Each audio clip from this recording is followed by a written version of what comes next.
सुर की चंगी टका के सुर लगे तो सुभान अल्लाह।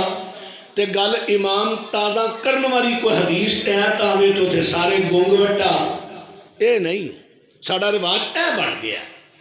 ए चीज़ का मैं रद्द करना कि जो सुर लगे ना, सुर अक्सर जलसियां इन्हों कोई पता नहीं सुर लाने वाला नाथ खां खतीब की कह रहा है।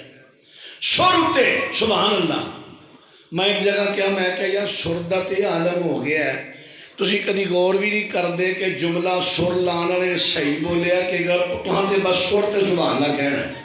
मैं क्या मैं पढ़ा शेर है, पढ़ो नहीं।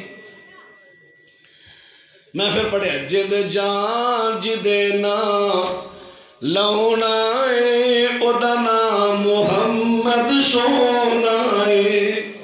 लै वो तो मैं मिसाल दे के समझाने लगा, तुहाडा भी वही हाल है।